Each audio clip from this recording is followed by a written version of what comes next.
Quand je me penche sur mon évolution de ces 20 dernières années, je suis assez émerveillée parce que vraiment je reviens de loin. Il y a une vingtaine d'années, je ne pouvais pas sortir de chez moi, enfin en tout cas pas aller dans des lieux publics sans faire une crise d'angoisse. Il fallait que je prenne un traitement médicamenteux pour arriver à avoir une vie normale, entre guillemets. J'étais également quelqu'un de très stressé pour un oui, pour un non. Enfin, mon expérience de vie, et quand j'ai expérience de vie, je veux dire la façon dont je vivais la vie, la façon dont je faisais cette expérience en tant qu'être humain sur cette planète, c'était extrêmement et radicalement différent par rapport à ce que je vis aujourd'hui. Alors ce serait un mensonge évidemment de dire que je n'ai plus jamais connu le stress et que plus jamais je ne connais de stress. Ce serait faux.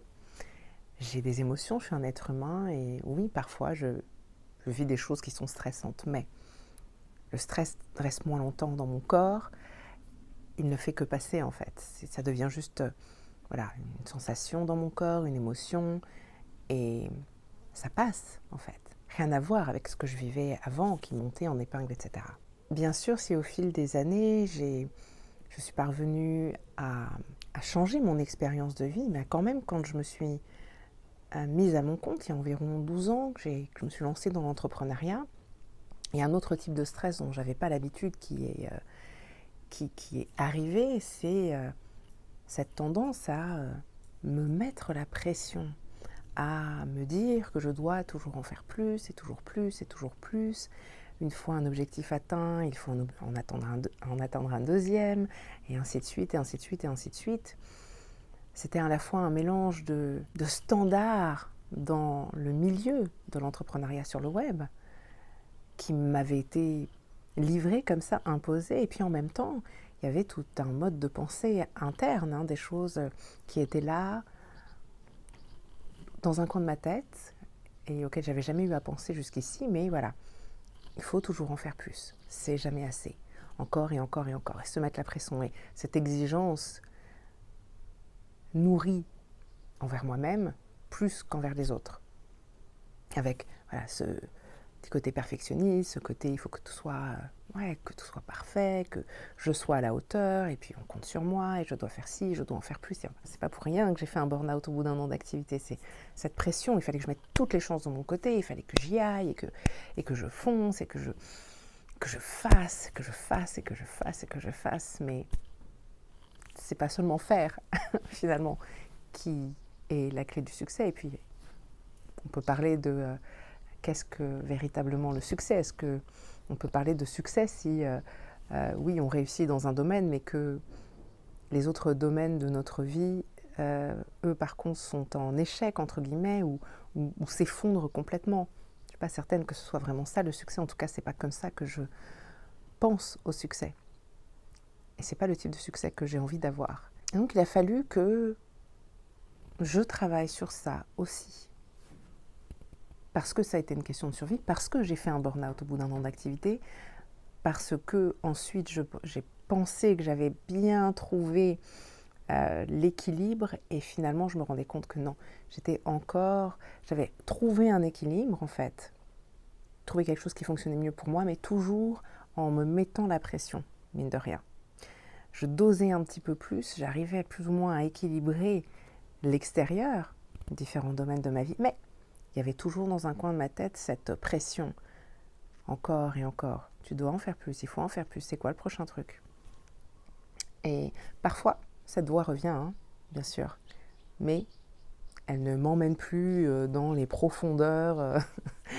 Non, ça c'est derrière moi. Et donc ce que je voulais te partager aujourd'hui, c'est ce qui m'a permis de passer finalement de l'autre côté, de me mettre moins la pression. Ce qui me permet, je vais le mettre au présent, de moins me mettre la pression. Encore une fois, c'est comme le stress, ça ne veut pas dire que par moment, il n'y a pas un truc qui revient, une voix qui revient, mais la différence c'est que avant j'écoutais cette voix, ou en tout cas j'en avais même pas conscience et je suivais cette voix. Aujourd'hui, j'entends cette voix, je la reconnais et ça passe, et je la laisse passer. Il y a deux éléments importants en fait à prendre en ligne de compte qui font qu'aujourd'hui j'arrive à ne plus vivre sous cette pression. Première chose, j'utilise un éventail d'outils qui fonctionnent pour moi. C'est important, me semble-t-il, d'insister là-dessus parce que bien souvent, ce qui va être mis en avant, ça va être un outil en particulier. Et je pourrais te dire, puisque c'est un petit peu au cœur de nombreuses de mes œuvres, que la méditation, c'est l'outil qui a tout changé pour moi. Et en un sens, c'est vrai. La méditation a changé énormément de choses pour moi et ça a été la base, la fondation de toute ma transformation. Mais je n'ai pas utilisé que cet outil. Je n'ai pas utilisé que la méditation pour me permettre, et je n'utilise pas au quotidien que la méditation pour me permettre de faire en sorte que la pression ne m'envahisse pas et ne me fasse pas, ne me pousse pas dans des comportements qui ne sont pas à mon service. Donc, première chose, j'ai à ma disposition un panel, un éventail d'outils que j'utilise encore aujourd'hui. Deuxième chose, tout est une affaire de régularité. Il ne s'agit pas uniquement de choisir, d'avoir son éventail d'outils. Il ne s'agit pas de faire uniquement une retraite au cours de laquelle, ou de suivre un programme au cours duquel on va utiliser ces différents outils. Non, il s'agit d'avoir une régularité. C'est la régularité qui permet de se façonner en fait, de se refaçonner au niveau du mental, de l'état d'esprit, du cerveau, au niveau du corps aussi. Donc, vous savez, quand je dis parfois jusque dans toutes tes cellules, tu vois, la transformation, c'est quelque chose qui se fait vraiment, c'est jusque dans tes cellules. C'est ça en fait. À force de faire, et c'est pas juste, il faut 21 jours pour faire une habitude. Oui, mais après les 21 jours, ça continue en fait. Et bien sûr, il y a peut-être des variations, il peut y avoir des variations dans l'intensité, des variations dans les outils qu'on va utiliser, etc. C'est quelque chose qui va être très personnel et différent d'une personne à l'autre, vraiment. Mais ça demande de la régularité.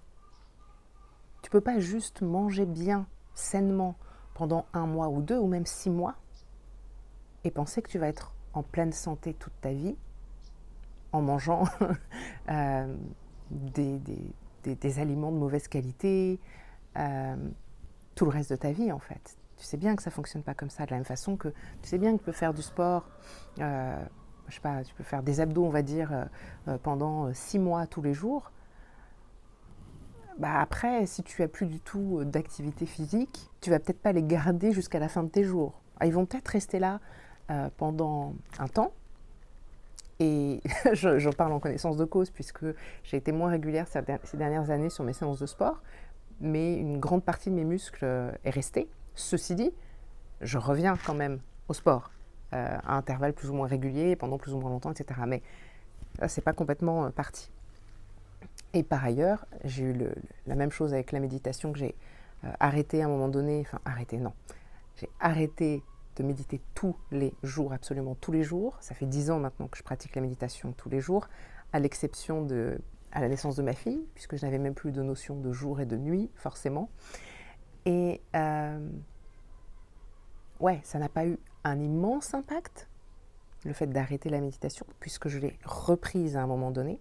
Cependant, au bout d'un moment, effectivement, je sentais que la méditation, j'avais besoin de reprendre, en fait, que cette pratique fasse de nouveau partie de ma vie et de mon quotidien. Pas forcément 2 fois 20 minutes, comme je pouvais le faire avant d'avoir ma fille. 2 fois 20 minutes par jour, donc. Mais, voilà, d'une façon ou d'une autre, réinclure la méditation, c'était important. De même que voilà, d'autres pratiques. Donc, je répète, 2 choses importantes. D'une part, avoir un éventail d'outils. Je n'utilise pas que la méditation parce qu'il y a plein d'autres choses qui m'aident de différentes façons. Et ce que je vais utiliser moi, ce n'est pas forcément ce qui va fonctionner pour quelqu'un d'autre. C'est quelque chose de personnel. C'est important de pouvoir voilà, tester, de bien se connaître, pour pouvoir tester des choses et se rendre compte de ce qui fonctionne le mieux pour soi. Et puis la régularité, en ayant conscience que régularité, ça ne veut pas toujours dire continuer la même chose à la même intensité, mais simplement conserver un semblant de régularité, avoir quelque chose, un port d'attache en fait, tout simplement. C'est de ça dont on a besoin pour une transformation profonde en particulier, puisque c'est les sujets pour lesquels finalement mes clientes viennent le plus à moi. Quand on cherche à retrouver de l'apaisement, de l'ancrage, à éliminer le stress, ne plus se mettre la pression, c'est important d'en avoir conscience. Ça ne se résout pas en un claquement de doigts, ça ne se résout pas en faisant juste quelque chose pendant un week-end, une semaine ou 6 mois. Ça prend plus de temps. Et c'est un autre style de vie en fait. C'est ça qu'il faut voir, c'est qu'en termes de comportement, ça nécessite une transformation en termes de comportement pour entraîner une transformation profonde en termes de réaction aux situations, en termes de comment on va aborder la vie, comment on va aborder notre travail, comment on va aborder notre relation avec nos enfants, notre relation avec la personne qui partage notre vie, etc. etc. Voilà, si tu as besoin d'aide là-dessus, je me ferai une joie de te guider. N'hésite pas à aller voir ici ou par ici le lien pour en savoir plus sur mes accompagnements individuels. Et je te dis à très vite pour la prochaine vidéo.